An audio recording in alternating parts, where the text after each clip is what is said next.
सहनाववतु सहनौ भुनक्तु सह वीर्यं करवावहै तेजस्विनावधीतमस्तु मा विद्विषावहै. ओम शांती शांती शांती. श्री गुरुचरण सरोज रज निज मनु मुकुर सुधारी. बरनउ रघुवर विमल जसु जो दायक फलचारी.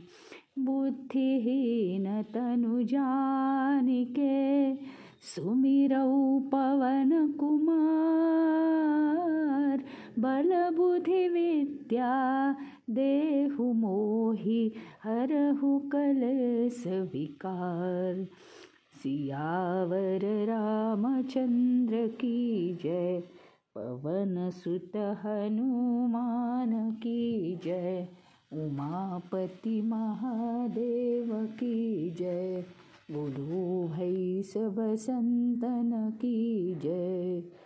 श्री सद्गुरुनाथ महाराज की जय. मंगलमूर्ती मोरया. शिष्याने ज्यावेळी गुरुला असे प्रश्न विचारायचे असतात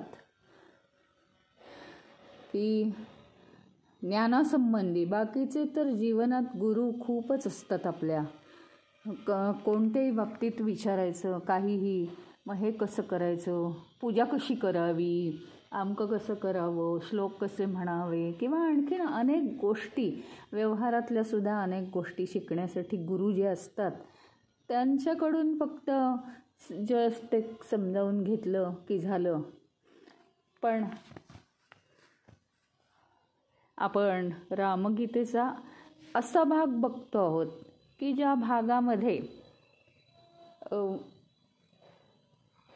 असं ज्ञान गुरुकडनं संपादित करायचं आहे की ज्या सर्वसामान्य लोकांना प्राप्त करायचं नसतं. फार क्वचित लोक ते प्राप्त करतात. आणि ते ज्ञान म्हणजे कोणतं ज्ञान, तर आत्मप्राप्तीचं ज्ञान. आत्मप्राप्तीचं ज्ञान हे एकतर सहजासहजी मिळत नाही.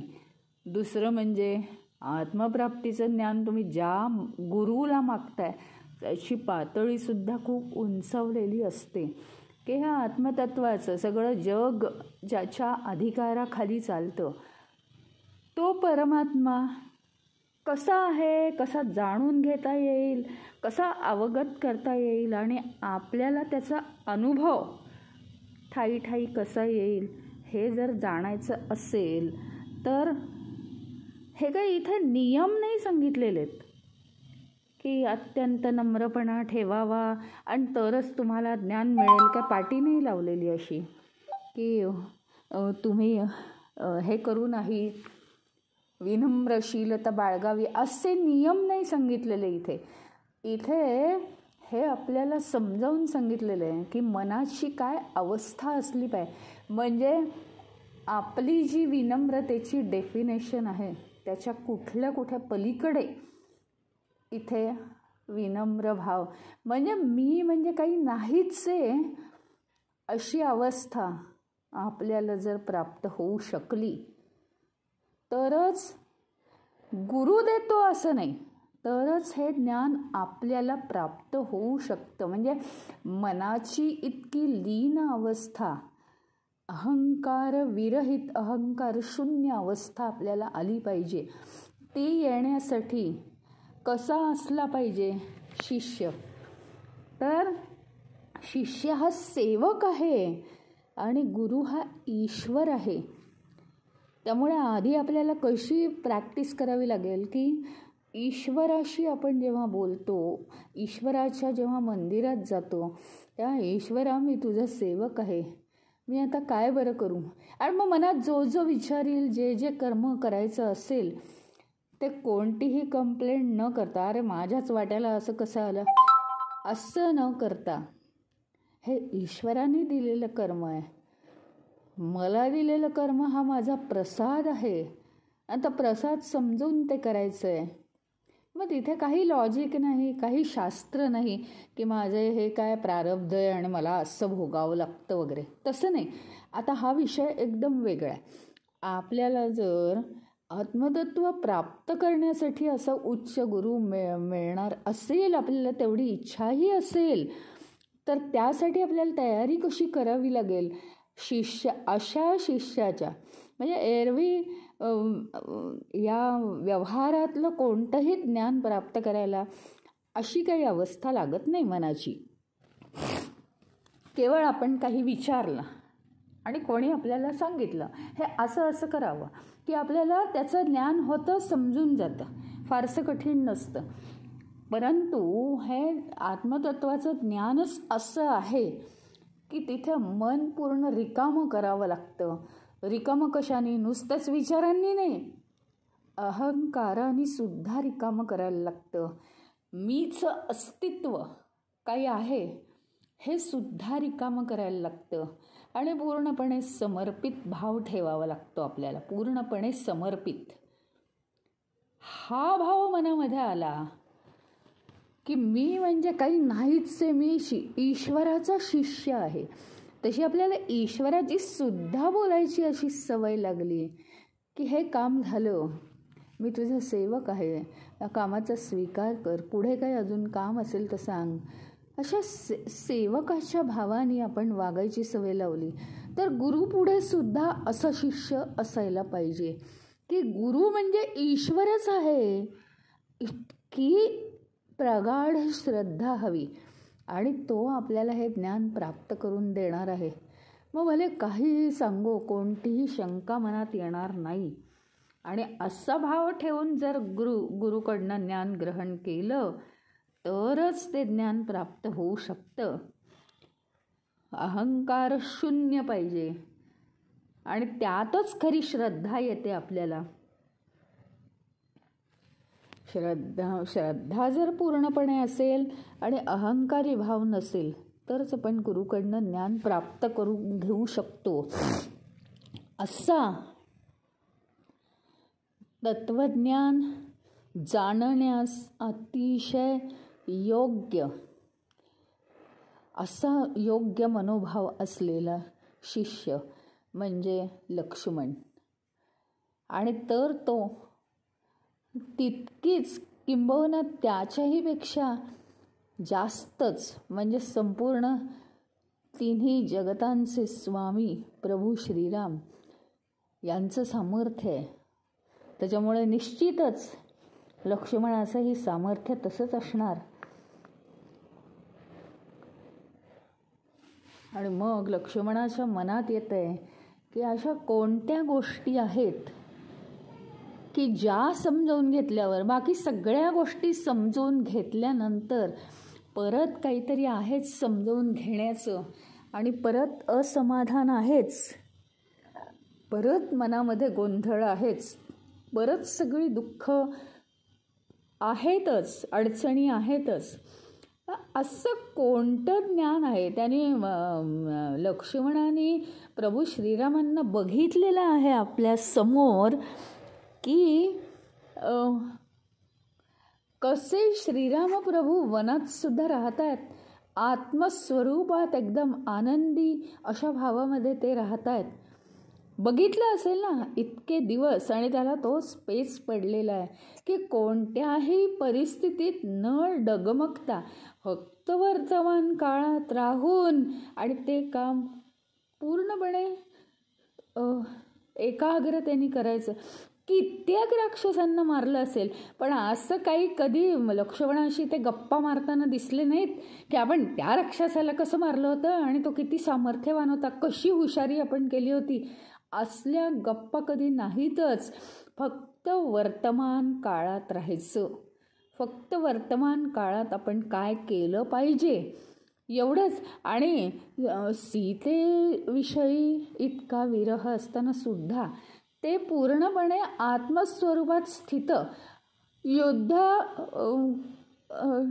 म्हणजे युद्धाच्या मैदानावर, युद्ध रणांगणावर असताना सुद्धा ते कसे काय स्थिर असू शकतात समोर रावणासारखा भयंकर आणि वाईट विचारांचा ज्यांनी आपल्या पूर्ण जीवनाला काळीमा लावली, असा शत्रू समोर असताना सुद्धा ते कशा रीतीने त्याचा विचार करू शकतात हे सगळं लक्ष्मणाने जवळून पाहिलेलं आहे, सतत तो पाहत आलेला आहे. आणि ते सगळं जाणून त्याच्या मनामध्ये ही उत्कंठा निर्माण झालेली आहे की अशा कोणत्या गोष्टी आहेत, मी तुमच्याबरोबर राहून सुद्धा अजूनही मला रागद्वेष आहेत, मनामध्ये परिणाम झाला आहे संगतीचा थोडाफार, परंतु ते रागद्वेष का येतात आणि का हे षड्विकार आपल्याला काहीही झालं तरी त्रास का देतात आणि कितीही म्हटलं तरी अडचणींचं जीवन का होतं, अशी कोणती गोष्ट जाणली की मनुष्य सामर्थ्यवान होतो आणि त्याच्या जीवनाचं सार्थक होतं, असे प्रश्न लक्ष्मणाच्या मनात निर्माण झालेले आहेत.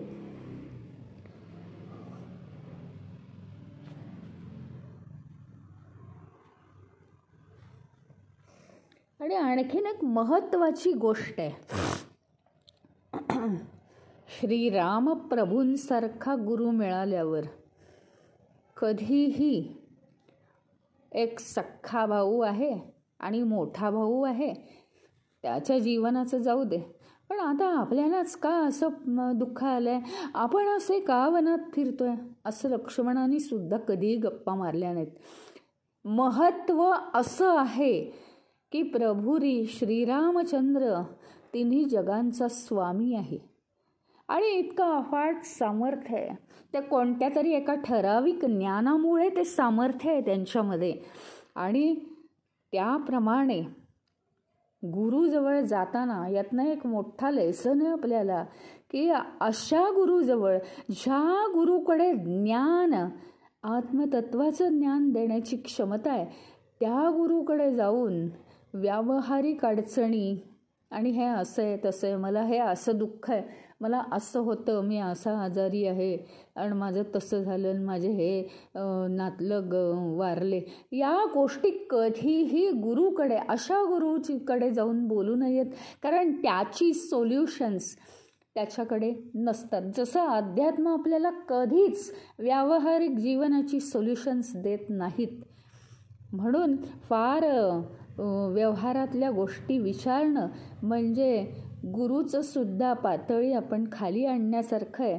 गुरुचा नेहमी, अशा गुरुचा, ज्ञानी गुरुचा गौरवच केला पाहिजे. आपल्या प्रश्नांमधून सुद्धा तो गौरव झाला पाहिजे.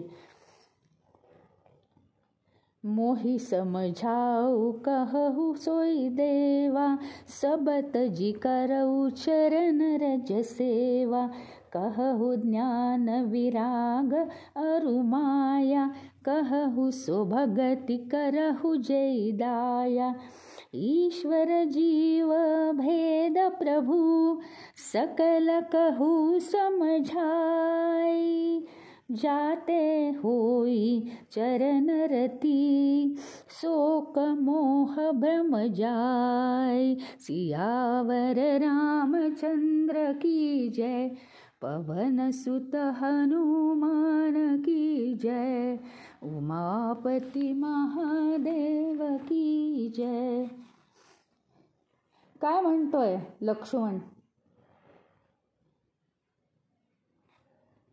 की श्रीराम प्रभू तुमच्या चरणांवर डोकं ठेवून मी विचारतो आहे की अशी बुद्धी मला केव्हा येईल की मी सगळं सोडून आपल्या चरणांची सेवा करू शकीन.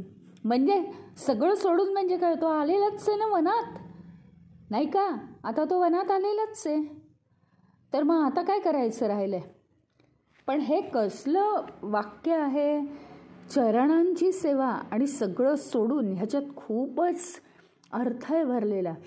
सगळं सोडून म्हणजे मला तर अजूनही इथे येऊन सुद्धा कैकई आठवते, कैकईचं दुष्टपणा आठवतो, मला अजूनही राजघराण्यातलं सगळं आठवतं, वडिलांनी कैकईला दिलेला वर आठवतो आणि त्याने झालेला सगळा गोंधळ आठवतो.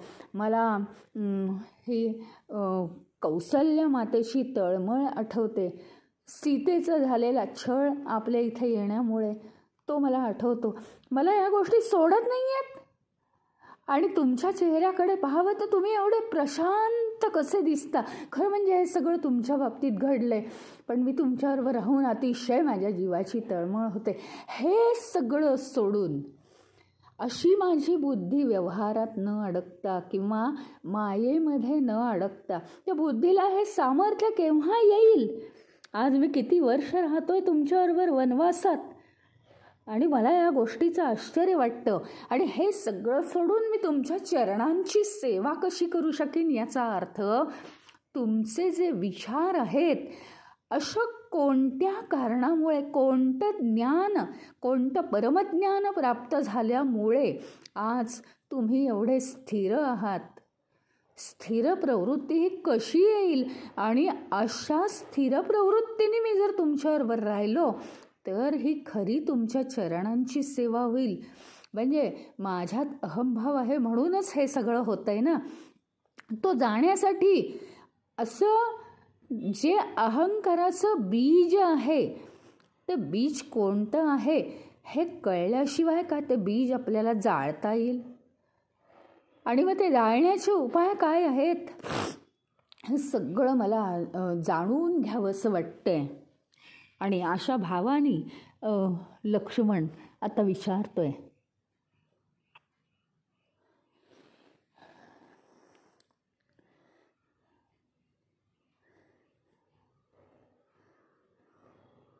आणि मग तो सांगतोय, काय काय काय विचारलंय? ईश्वर जीव भेद प्रभू सकल कहऊ समजाए. म्हणजे काय? ईश्वर आणि जीवात काय भेद आहे?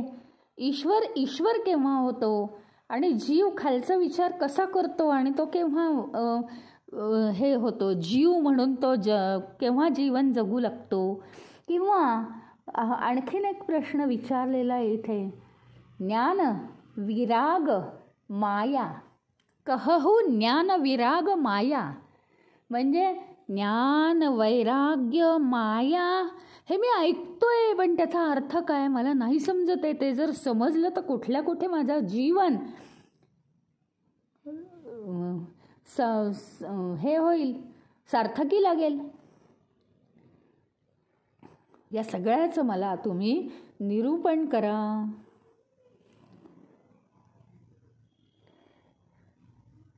आणि हे जर झालं तर जाते होई चरणरती. चरणरती, तुमच्या चरणांवर माझं प्रेम होईल. आणि शोक मोह भ्रम जाई, आणि माझा शोक, माझा मोह आणि माझ्या मनातला सगळा भ्रम नष्ट होईल.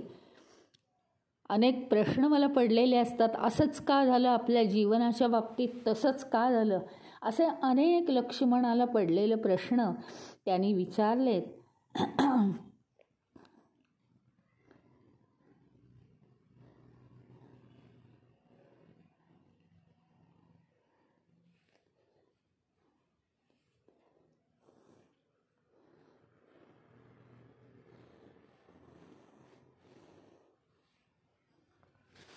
म्हणजे काय? थोडक्यात ना, लक्ष्मण हे ज्ञान पूर्ण जाणून घ्यायच्या मागे आहे की पूर्ण प्रशांतता अशी श्रीराम प्रभूंसारखी आपल्याला लागली पाहिजे.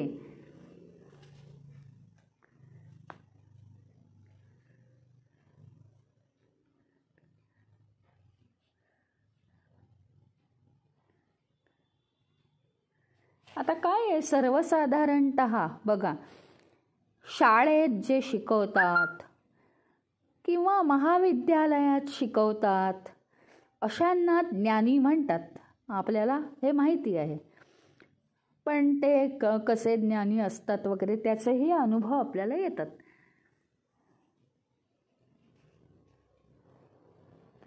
म्हणजे काय की एखादा जो असतो ना, किंवा काही प्रवचनकारसुद्धा कितवा अध्यायातली कितवा श्लोक ज्ञानेश्वर माऊलींची, आता किती हजारो ओव्या आहेत, त्यातली कितवी ओवी वगैरे ते सांगू शकतात, ओवी पाठ. मी म्हणत नाही की हे फार सोपं आहे, ते कठीण आहे. ओव्या पाठ करणं, श्लोक पाठ करणं, अभंग पाठ करणं हे कठीण आहे, नो डाऊट. पण ते पाठ करून विद्वत्ता पाझळणं याला म्हणतात गुरु. आपल्या व्यवहाराच्या भाषेत किंवा काही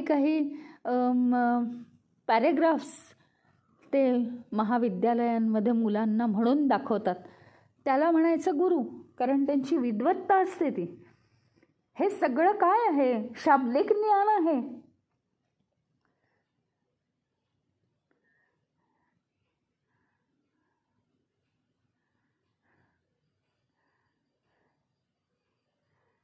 आणि मग हे जे ज्ञान आहे, या ज्ञानाचं लक्षण काय आहे?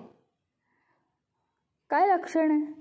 सगळं वरवर आहे ना. म्हणजे ते जरी मिळालं तरी आज समजा मी अगदी 10 श्लोक पाठ करून ते म्हणून दाखवले आणि ते प्रत्येक श्लोकावरती कशातही न बघता निरूपण म्हणून दाखवलं मी समजा, तर विद्वत्ता झाली.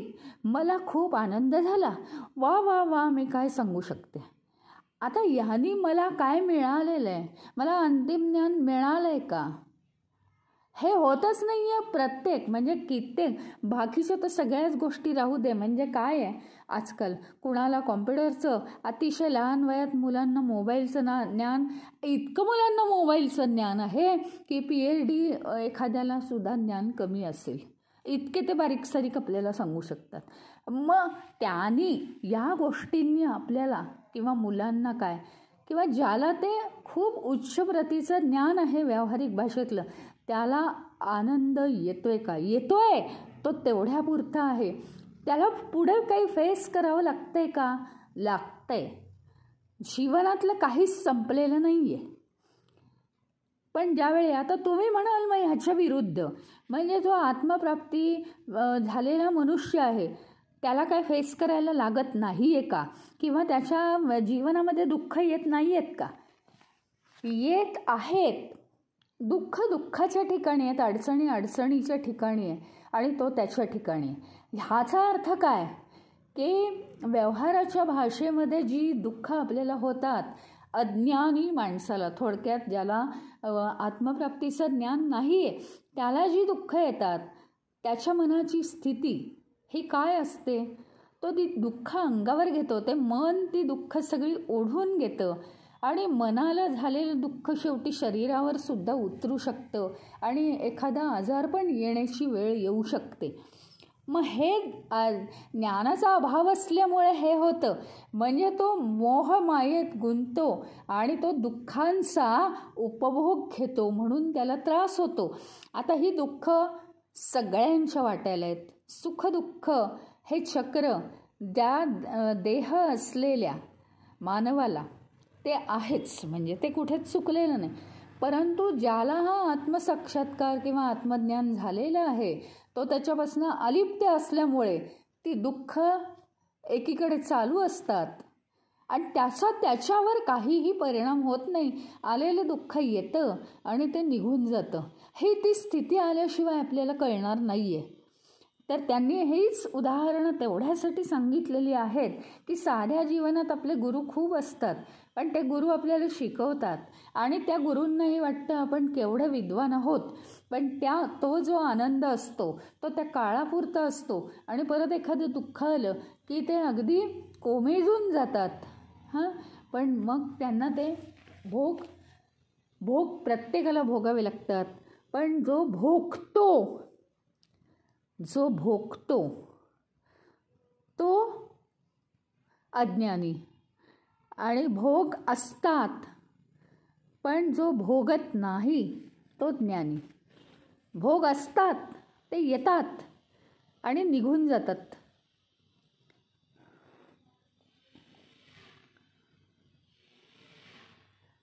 आणि मग लक्ष्मणाला असं वाटतंय की जीवनाचं सार्थक झालं पाहिजे.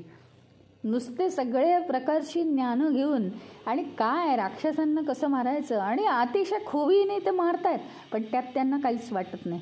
अरे रावणाशी युद्ध चालू झालं, रावणाशी रोज नवीन नवीन नवीन नवीन ते खेळ खेळत आहेत, मनाचे खेळ खेळत आहेत, शारीरिक युद्धातले खेळ खेळत आहेत वेगवेगळे.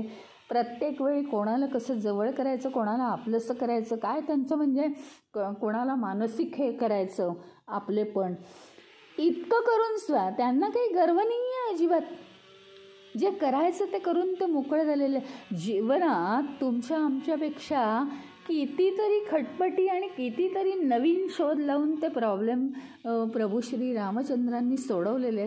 त्या सगळ्याचा त्यांना कधीच आनंद झालेला नाही. फक्त ते वर्तमान काळात राहिलेले आहेत, ते कधीही त्यांनी उपभोगलं नाही आहे. इतक्या नवीन नवीन कला. आणि ते त्या ऋषींबरोबर गेले होते लहान असताना. दशरथ राजा सोडत नव्हता, त्यांनी त्यांना सोडलं मग शेवटी. आणि मग ते गेले, शस्त्रास्त्र शिकले नाही का. तिथे त्या सीतेचं स्वयंवर झालं. त्याच्यापूर्वी ते शस्त्रास्त्र शिकले, त्याच्या विद्या शिकले, त्याचे मंत्र शिकले, ते आता त्यांना उपयोगी पडतात. पण तरीसुद्धा वा वा वा काय विद्या आहे आपल्याकडे, असं काहीही ते करत बसले नाही. तरीही त्यांना किती अडचणी आल्या, पण त्यातही ते गुंतलेले नाहीत. मग म्हणून लक्ष्मणाला असं वाटतंय की आपण एखादी गोष्ट केली की आपण त्याच विचारात राहतो, पण श्रीराम प्रभू मात्र पटकन त्याच्यापासून अलिप्त होतात. असं जीवनाचं सार्थक करणारी कोणती कला आहे. नंतर त्याच्या मनात हा विचार येतो, वैराग्य म्हणजे एखाद्या गोष्टीपासून, एखाद्या विचारापासून दूर कसं जायचं. त्याच्यानंतर एक तर पहिली गोष्ट म्हणजे लक्ष्मणाचा हा प्रश्न सगळ्यांनाच योग्य आहे. कारण वैराग्य म्हणजे काय ह्याचं सुद्धा खूप कन्फ्युजन लोकांमध्ये आहे. म्हणजे त्यांना असं वाटतं की घराचा त्याग, सगळ्या ऐश्वर्याचा त्याग करून असं वैराग्य करायचं आहे. त्याच्यानंतर अंगाला भस्म लावायचं आणि गंगा किनाऱ्यावर बसायचं, एका दगडावर बसायचं आणि असं म्हणजे वैराग्य असं लोकांना वाटतं. जर हे याला वैराग्य म्हणत असतं तर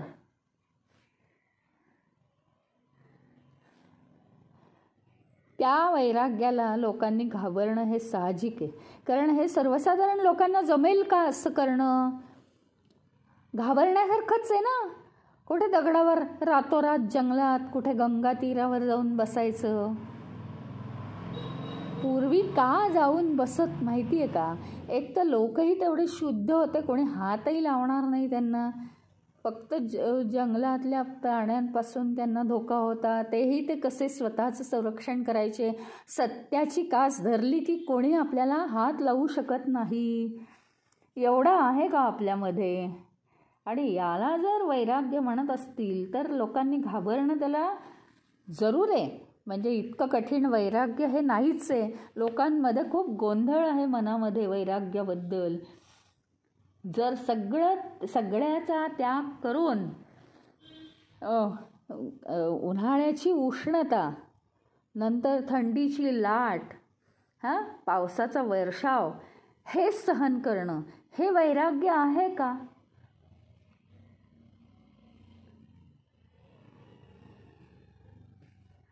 मग असं जर असेल तर जनक तर राजा होता ना. जनक राजा असून सुद्धा, राज्यकारभार बघत असून सुद्धा विरक्त होता. राज्यकारभारात इन्व्हॉल्व झाल्याशिवाय प्रश्न सुटतील का. पण हे श्रीरामप्रभूंन जरकत झालं नाही का. राज्यकारभार करायचा आहे, त्या कामापुरतं त्याच्यात पूर्ण लक्ष घालायचं आहे. पण तरीसुद्धा दुसऱ्या क्षणाला विरक्त. काय केलं आणि काय नाही मला माहिती नाही, बास हे महत्त्व आहे. मग झालं असतं का, राजाला इतकं वैराग्य आलं असतं का. का नाही गेला तो घर सोडून. कुठे गेला का तो वनामध्ये, जंगलामध्ये. नाही.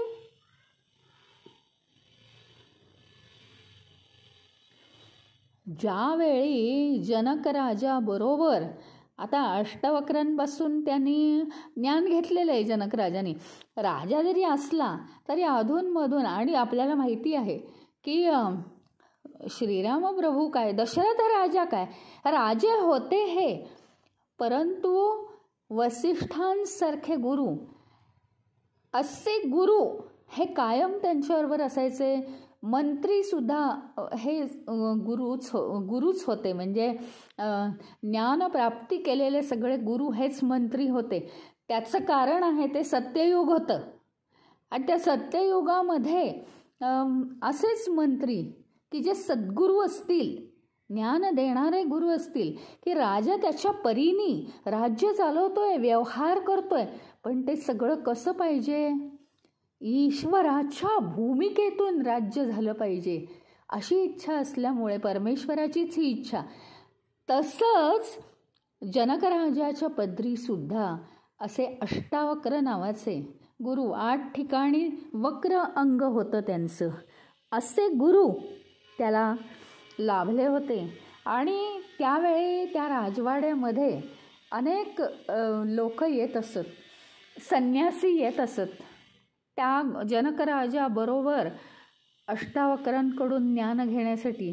आणि त्यांना वाटायचं, संन्याशांना, की हा जनकराजा इतका विरक्त कसा, आणि इतकं सुंदर, इतकं उच्च तऱ्हेचं, इतकं यशस्वी राज्य चालवतो, आणि तरी तो कशातही गुंतलेला नाही, इतका विरक्त, चेहऱ्यावर बघूनच तो अगदी त्याची विरक्ती दिसायची, तेज दिसायचं. तर आपण पण अशा अष्टावक्रांकडे ज्ञान घ्यावं म्हणून ते अनेक संन्यासी जनकराजाबरोबर होते. पण संन्याशांनी काय केलं होतं माहिती का, ते ज्या कुटियामध्ये राहत होते, किंवा आपली जास्तीची वस्त्र, सगळ्याचा त्याग केला आणि जनक राजाच्या दरबाराजवळ ते येऊन राहिले.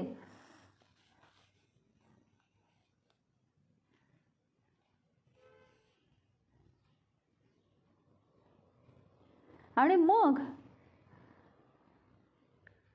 वैराग्य कशात आहे,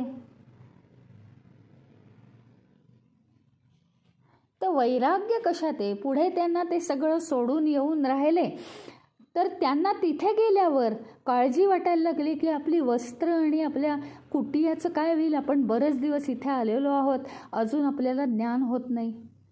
आणि जनकराजा तर म्हणजे संन्यासी हे कुटियामध्ये राहणार आहे, छोट्याशा घरात, आणि जनकराजा महालात राहणार आहे. मग वैराग्य कुणात आहे, त्यांना त्यांच्या कुटियाची काळजी लागली आहे. आणि हा राज्य पण चालवतोय, रोज दुसऱ्या क्षणी तिथून उठला की राज्य चालवतोय. आम्ही पण या अध्यात्माच्या तासावरून दुसऱ्या क्षणी उठलो की घर चालवतोय, पण मग आम्हाला काय प्रश्न पडतो, घर चालवायला लागलं की हे काही आठवतच नाही, आणि आम्ही त्याच्यातच इन्व्हॉल्व होतो. आता जनकराजा इथे ज्ञान घेतोय अष्टावक्रांकडून, आणि तो ज्ञानाचं सेशन संपल्यानंतर दुसऱ्या क्षणाला राज्याचे मोठमोठाले, तुम्हाला तर आता माहिती आहे, आपल्याला कळतंय पंतप्रधान किती मोठमोठे प्रश्न, जागतिक स्तरावरती प्रश्न सोडवतात, आणि अगदी मामूली छोट्याशा जीवापासून ते पूर्ण विश्वाच्या काळजीपर्यंत त्यांची काळजी कशी काय ते वाहू शकतात. ज्याला हा मोह कसलाच नाही आहे, जो कशानेच मोह पावत नाही, त्याचंच हाताने हे होऊ शकतं, कुठेही चूक न होता एवढं राज्य बघणं. तर जनकराजासुद्धा एवढं राज्य पाहत होता. ते राज्य पाहणं ही सोपी गोष्ट, तुमच्या आमच्या तोंडची गोष्ट तर नाहीच नाही, पण त्या ज्ञानावरून उठलं की परत त्याच्यात इन्व्हॉल्व, आणि त्याच्यावरून ते प्रश्न सोडवून उठलं की परत अगदी अनासक्त, पूर्ण विरक्ती त्याच्या चेहऱ्यावर ओसंडत होती. असा जनक राजा होता. मग केवळ सगळ्या वस्तूंचा त्याग करून काही होतं का? वस्तूंचा त्याग करून ते संन्यासी त्याच्या दरबारात आले होते. त्यांना ज्या वस्तूंचा आपण त्याग केला आहे, आपली वस्त्र आणि आपले कुटिया, आपले ग्रंथ आपण जिथे ठेवले ते सुरक्षित राहील का, तिकडे लक्ष आहे त्यांचं. मग ते कसं काय आत्मसात करू शकतील ज्ञान? म्हणजे किती फरक आहे. खरं तर वैराग्य हा माणसाला काय करतो माहिती आहे? निर्भय बनवतो. आता काहीतरी झालं, काहीतरी एक अडचण आली, काहीही, म्हणजे आपल्याला तर संसारी जीवांना माहितीच आहे किती अडचणी येतात. सारखं एक ना एक अडचण येते. आमका काहीतरी बोलून गेला, आता तो उद्या काय करणार? मी असं करायला पाहिजे, तसं करायला पाहिजे, मी आता पुढे जाऊन हे करीन ते करीन, म्हणजे मग मी त्याच्यापासून वाचीन, असं काहीतरी प्रॉब्लेम्स आहेत आपल्याला. आणि आपण विचार करतोय आणि आपण घाबरून गेलोय वगैरे. याने काय होतंय? काय आहे प्रॉब्लेम आला की सोल्युशन काढण्याचा एक 10 मिनटं सिरियसली विचार करावा. 10 सोल्युशन शोधून काढावे. असं करता येईल, तसं करता येईल, तसं करता येईल, शांत चित्ताने, आणि मग त्यातनं पूर्ण पाय काढावा. हे ज्ञानाचं लक्षण आहे, हे वैराग्याचं लक्षण आहे. प्रत्येक गोष्ट ही वर्तमान काळापुरती मर्यादित असते. त्यामुळे आपण जर वर्तमान काळात राहिलो, तसं हे म्हणायला गेलं तर कठीण आहे, पण त्याची जर आपण प्रॅक्टिस केली तर ते सोपं आहे. की एकतर गुरु असं म्हणायचे की आपण काय करतो, म्हणजे की जर एखादी गोष्ट आहे, अरे असं झालं तर काय होईल, मी जगीन का नाही, हा दुष्काळ एवढा वाढला आहे माझ्यापर्यंत, किंवा ह्या चोऱ्या एवढ्या वाढल्या आहेत, अरे उद्या माझ्या घरात चोरी झाली तर काय करायचं, असा विचार करतो एखादा जीव. मग ती चोरी कधी होऊ शकते? चोरी झाली की मग आपण ती निस्तरण्याचा, किंवा चोरी होऊ नाही म्हणून एकदाच बसून त्याची काळजी घेण्याचा विचार करावा. ती चोरी होईल या विचाराने किती वेळा मनाला दुखवायचं, किती वेळा आपण त्रास सहन करायचा. एखादा आता ह्याला म्हणजे शेवटचा पंथाला लागलेला आहे, तर त्यांनी विचार करायचा, बापरे आता माझं कसं होईल, आता मी गेल्यावर या घराचं कसं होईल, आता सगळे कसे राहतील माझ्याशिवाय, असा विचार. आणि मग तो आता मृत्यू मला कधी येणार आणि आता कसं काय होणार, असा सारखा विचार करायचा. म्हणजे प्रत्येक क्षणाला मृत होण्यासारखंच आहे. भीती कसल्याही गोष्टीची बाळगायची म्हणजे प्रत्येक क्षणाला मृत होणं आहे, जीवन जगताना सुद्धा. तर ज्या वेळी ती गोष्ट येईल, किंवा काही त्याच्यावर उपाय असला तर करा ना, तोही प्रश्न नाही, पण ज्या वेळी मृत्यू येणार आहे ती एकच वेळ मृत्यूची असताना सुद्धा किती वेळा मृत्यूचा विचार करून मनामध्ये आपण मृत होण्याचे क्षण अनुभवले, असे म्हणायचे ते गुरु. तर हे करायचं नाही माणसाने. म्हणून सतत वर्तमान काळात राहायचं, आणि एकदा सोल्युशन काढलं आणि एकदा त्यापासून विरक्त झालं, दूर झालं त्या विचारापासून, की माणूस निर्भय होतो. आणि निर्भय होणं, स्थिरता मिळवणं हा एक अतिशय उत्तम मार्ग आहे आपलं जीवन शांत करण्याचा. आणि मग आपल्याला आत्मप्राप्ती होऊ शकते.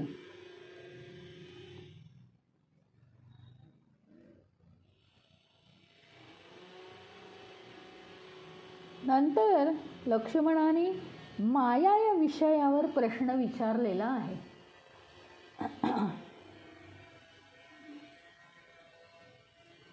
माया म्हणजे काय? सर्वसाधारणतः माया म्हणजे पैसा, म्हणजे मायेत अडकतो म्हणजे पैशाच्या मोहात अडकतो, किंवा स्त्री, असं मानतात बरेच लोक. पण मग अगदी आपल्याला मोहित करणारी नगरी म्हणजे मायानगरी. मग मुंबईला वाटेल तितकं स्वस्त मिळतं, वाटेल तितकं महाग मिळतं आणि चांगलं मिळतं. कधी काही फसवं असतं, कधी काही उत्तम असतं आणि इतकं स्वस्त की जीवनात अतिसामान्य माणूससुद्धा अतिशय आनंदात राहू शकतो. अशा मुंबईला मग माया नगरी म्हणतात. की सगळे त्याच्यात आनंदी राहतात. असे अनेक मायेची डेफिनेशन्स आहेत. नंतर कोणी काय की बघा, अनेक वेळा संसारी लोक काय म्हणतात, म्हणजे अनेक वेळा म्हणतात, कोणी मजेनी म्हणतात, कोणी त्रासून म्हणतात की अहो संसार म्हणजे एक माया आहे हो, त्यातनं कधी सुटत नाही, एक झालं की दुसरं आहेच, एक झालं की दुसरं आहेच, असा हा संसार आहे. कोणी हसत हसत म्हणतात. पण अशा अनेक प्रकारे माया या शब्दाचा उपयोग केला जातो. तर मायेचा खरा अर्थ काय आहे हे लक्ष्मणजींना जाणून घ्यायचं आहे. त्यानंतर लक्ष्मणाने विचारलंय भक्ती म्हणजे काय. आणि हे जे प्रश्न विचारलेत ते खरं सांगायचं तर तुलसीदासांचं असं म्हणणं आहे की हे जे प्रश्न लक्ष्मणाने मांडलेले आहेत, लक्ष्मणाला तर पडलेलेच आहेत, पण जसं अर्जुनाच्या निमित्ताने भगवंत आपल्यालाच सांगत आहेत, अर्जुनापेक्षाही आपण अतिशयच मोहामध्ये गुंतलेलो आहोत. मग आपण सगळे, आपल्याला काही भगवंत भेटू शकत नाही किंवा आपण सगळे श्रीरामांचा शिष्य होण्याच्या पात्रतेचे नाही, म्हणून लक्ष्मणाच्या निमित्ताने आपल्याला ज्ञान होणार आहे, असं तुलसीदासजींचं म्हणणं आहे. आणि म्हणून ते म्हणतात की हे सगळ्यांच्या वतीनेच जणू काही श्रीकृष्ण लक्ष्मणाने हे प्रश्न विचारून फार मोठे उपकार या मानवी जीवनावर केलेले आहेत. त्याच्यानंतर लक्ष्मणाचा प्रश्न भक्तीविषयी आहे की भक्ती म्हणजे काय. त्या भक्तीने अगदी इतकं मन आपलं द्रवलं पाहिजे आणि द्रवित होऊन, म्हणजे शेवटी भगवंताला पान्हा फुटेल आणि भगवंत भक्तांवर अगदी प्रेम करेल, दया दाखवेल, अशी कोणती भक्ती आहे ती मला समजावून सांगा, असं लक्ष्मणाने विचारलेलं आहे. मग काय आहे माहिती का, या भक्तीच्या पायी लोक काय काय करतात आपल्याला माहिती आहे. आणि हे बघा, ज्यांची जशी श्रद्धा त्यांनी तसं करावं. पण भक्तीसाठी लोक काय काय करतात ते लांबचे आहेत, ते मार्ग लांबचे आहेत. कोणी काय करतं, म्हणजे हे करणं चुकीचं आहे असं अजिबात म्हणणं नाही. तर गीता पारायण करतं, कोणी रामायणाचं पारायण करतं, कोणी हनुमान चालिसाचं पारायण करतं, तर कोणी आणखीन कसलं पारायण जप ध्यान करतं आणि परमेश्वराला आपलंसं करण्याचा प्रयत्न करतं. पण ह्याच्यामध्ये दगडासारखं मन ठेवून हे नुसतं पारायण कोरडे शब्द म्हणत राहिलं तर काही होत नाही. आणि काय आहे माहिती का, त्याचा ऑटोमॅटिक उपयोग होतो. हेही म्हणणं काही खोटं नाही आहे की मंत्रांचा किंवा पारायणाचा ऑटोमॅटिक उपयोग होतो, पण तो आहे ना अतिशय मंद उपयोग होतो. त्याऐवजी त्या मंत्रांमध्ये, त्या शब्दांमध्ये जो भाव आहे तो भाव मनाला लुभावत जर आपण ते वाचन केलं तर ती भक्ती आपल्या आतमध्ये उतरायला लागते. परमेश्वराविषयी प्रेम दाटून येतं आणि हृदयात प्रेम दाटून येणं म्हणजे सगळ्या भ्रमांचा निराश होणं हे आहे. मग कोणी चारधाम यात्रा करतं, मग चारधाम यात्रा केल्यावर काय लाभतं. कोणी करत नाही आणि अतिशय कठीण आहे आणि आपण केली, पुरुषार्थ लाभतो जरूर, आनंद होतो जरूर. त्यात कष्ट आहेत, सर्वसामान्य माणसं करत नाहीत. तो एक पुरुषार्थच केला, हे बरोबर आहे. पण तरीसुद्धा त्याने भक्ती ओसंडून वाहत नाही. विचारांमध्ये भक्ती आली पाहिजे. हे सगळी आध्यात्मिक साधनं आहेत, ह्याच्यात शंका नाही आहे की दासबोध वाचा, ज्ञानेश्वरी वाचा किंवा तुम्ही पारायण करा, जप करा, चारधाम यात्रा करा, तीर्थक्षेत्रांची यात्रा करा, 12 ज्योतिर्लिंगांची यात्रा करा, अष्टविनायकांची यात्रा करा. ह्यात शंका नाही की अध्यात्माचे मार्ग आहेत, पण हे दूरदूरचे मार्ग आहेत, त्याचा आपसूक परिणाम होत राहील. म्हणजे मी तुम्हाला सांगू का, आपण धुतलेले कपडे वाळत टाकतो. धुतलेले कपडे वाळत टाकल्यानंतर जर वातावरणात गरमी असेल तर ते कपडे सावलीतसुद्धा कडकडीत वाळतात 2 तासात. उन्हात टाकले तर बापरे अर्ध्या तासाचंच एकदम कोरडे ठणठणीत. या उलट आता थंडीत ते कपडे काही तासांनंतर सुकतात. हळूहळू हळू त्यातलं पाणी आटत राहतं. थोडीशी जी काय उष्णता आहे ती त्यातलं पाणी आटवते. तेच कपडे आपण जर पावसाळ्यात धुतले तर 24 तासांनीही ते वाळलेले नसतात. आपण दुसरा तिसरा एक सेट काढतो मग वापरायला. हे का होतं? कारण वातावरणामध्ये उष्णतेचं प्रमाण कमी आहे. अगदी हेच उदाहरण लागू करू शकतो की नाही आपण? रोजचं उदाहरण हे म्हणजे तुम्ही चारधाम यात्रा केली, लोक करणार नाहीत असं केलं, नर्मदा परिक्रमा केली पायी किंवा काहीही केलं, हे पहा, हे केल्यानंतर काही तुम्हाला लौकिक जे आहेत ना, लौकिक फायदे ते सुद्धा मिळतात. त्याचं कारण या देहाला आणि मनाला परिश्रम झाले आणि म्हणून ते काही बंधांमधनं मुक्त झाले, म्हणून सुद्धा तुम्हाला आनंद किंवा तुमचे काही व्यावहारिक लौकिक प्रश्न सुटू शकतात, नो डाऊट. पण ह्यानी काय होतं, पावसाळ्यात सुकायला घातलेले जे कपडे आहेत ना त्याच्यासारखं हे होतं की तुम्ही तीर्थयात्रा करा, जपजाप्य करा, पण जी अगदी रसरशीत भक्ती आहे ती भजन म्हणताना सुद्धा येऊ शकते. त्या शब्दांचं सामर्थ्य लक्षात घेऊन ते म्हणणं, आपल्या वाणीनी प्रभूची स्तुती करणं, ह्याच्याशिवाय दुसरं पुण्य नाही.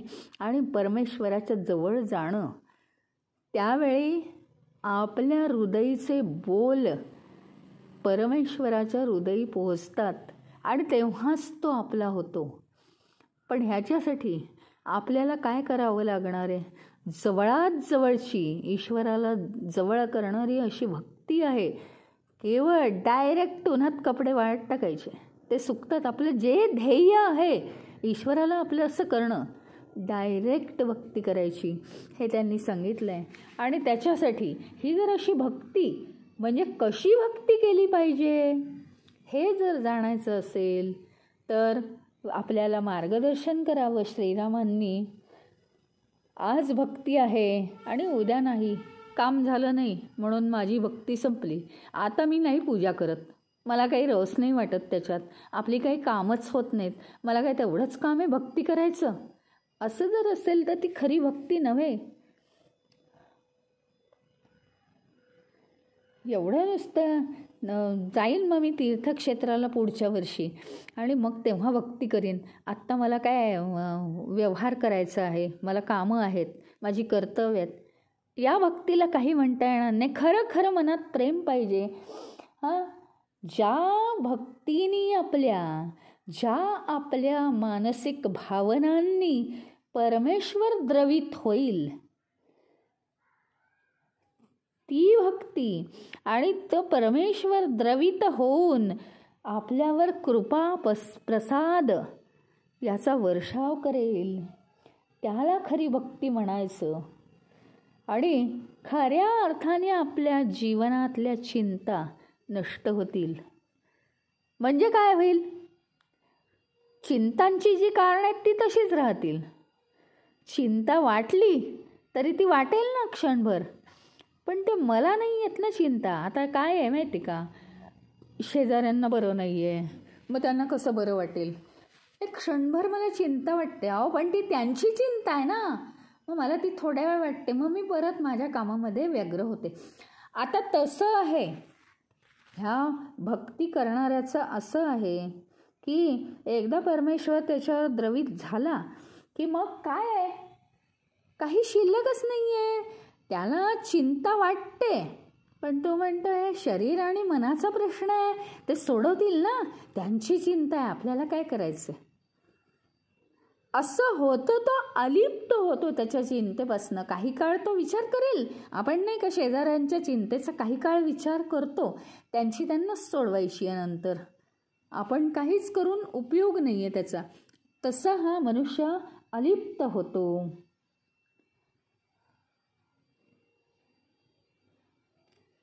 आणि ह्याच्यामुळे या भक्तीचं खरं स्वरूप समजावून घेणं हे अतिशय आवश्यक आहे.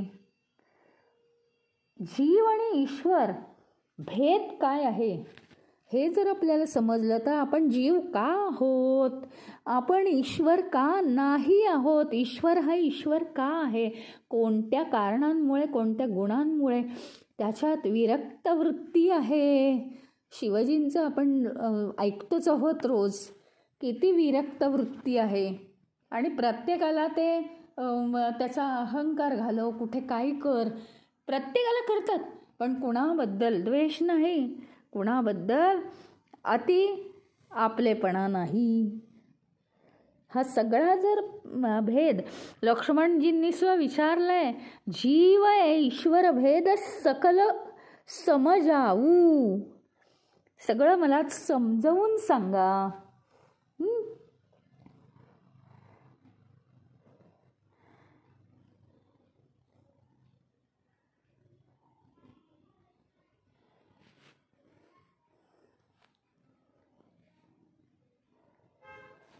याचं सगळ्याचं एक मोठं कारण लक्ष्मणाच्या मनात आहे. हे का सगळे प्रश्न विचारायचे आहेत माहिती आहे, अनेक वेळा त्यांनी अनुभवलं आहे. आणि येत नसणार का अनुभव, अरे परमेश्वराच्या सानिध्यात आपण आहोत, म्हणजे नुसतं मोठ्या भावाबरोबर राहणं, अरे गोष्ट वेगळी आहे, तिथे मतभेद होतात, नाही होत असं नाही, पण इथे श्रीराम प्रभूंबरोबर राहणं म्हणजे फक्त मोठा भाऊ दादा असं नाही आहे.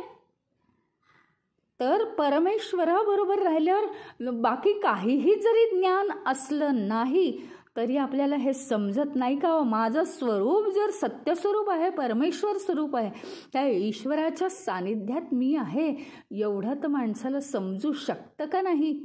आणि म्हणून माझ्यातल्या दगडाचा देव झाला पाहिजे असं लक्ष्मणाला वाटणं किती साहजिक आहे. सतत तो अनुभवत आहे त्यांचा ईश्वरीपणा. आणि मग इतका प्रसंग येऊन सुद्धा श्रीरामाला काही नाही आहे, शोक मोह काही नाही आहे, सगळं जेव्हा सुटायचं असेल तेव्हा सुटेल, ते सोडवण्याचं फक्त कार्य आपलं आहे. आणि म्हणून शोक मोह भ्रम ह्या गोष्टीतून मी जर स्वतः निवृत्त झालो तर मी श्रीरामांच्या चरणांवर अजून तुटून पडील ना. तर थोडेसे हे भ्रम जे मला आहेत त्याच्यामुळे थोडासा भेद होतोय, श्रीरामांपासून मी लांब आहे.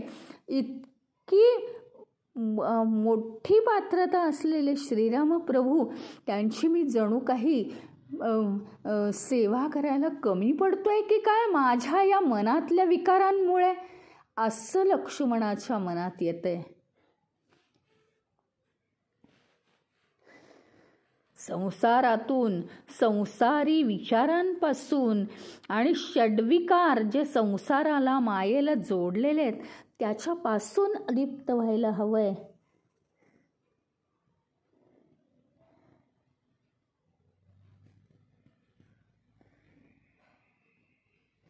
आणि केवळ भक्ती हेच परमार्थ विद्या जाणण्याचं परमसाधन साधन आहे.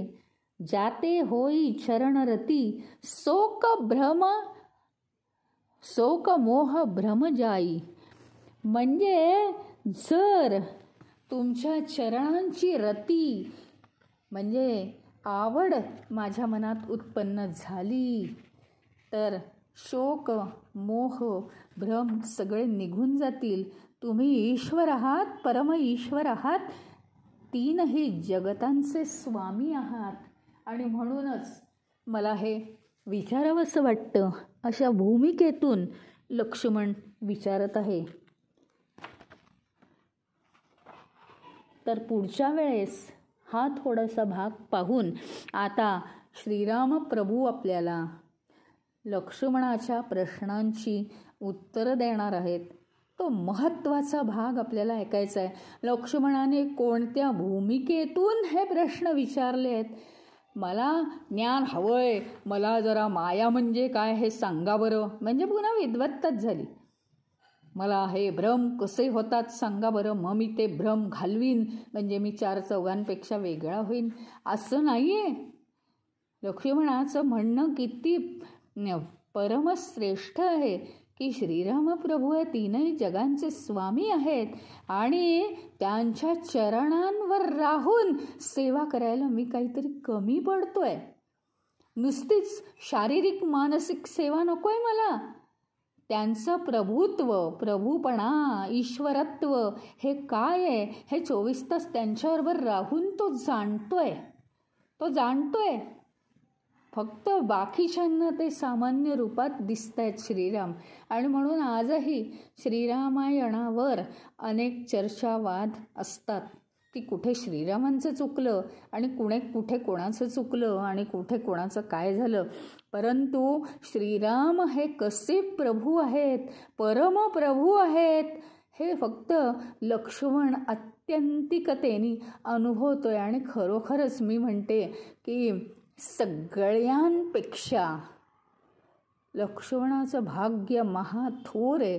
संपूर्ण श्रीरामांच्या जीवनामध्ये लक्ष्मणाला राहायला मिळालंय. संपूर्ण 12 महिने 18 काळ, एवढी अनेक वर्ष लक्ष्मण श्रीरामांबरोबर राहिलाय. बाकी कितीतरी हे झाली आहेत, स्थित्यंतर झाली आहेत, बदल झाले आहेत, पण तरीसुद्धा प्रत्येक अवस्थेमध्ये लक्ष्मण हा श्रीरामांबरोबर आहे. परम पुण्य आहे लक्ष्मणाचं आणि अत्यंतिक प्रेम, भक्ती. आणि तरीसुद्धा त्याला असं वाटतंय की मी श्रीरामांची सेवा करायला कमी पडतोय. त्यांच्या चरणावर माझी भक्ती ही स्थित झाली पाहिजे. म्हणजेच सगळ्या या विचारांच्या वादळातून मी मुक्त होऊन फक्त श्रीराम प्रभूंना काय हवंय तेवढंच मी करू शकीन. धन्य धन्य आहे त्या लक्ष्मणाची. बाकी आता काय सांगणार. पवनतनय संकटहरण मंगलमूर्ती रूप राम लखन सीता सहित हृदय बसहु सुरभूप सियावर रामचंद्र की जय. पवन सुत हनुमान की जय. उमापति महादेव की जय.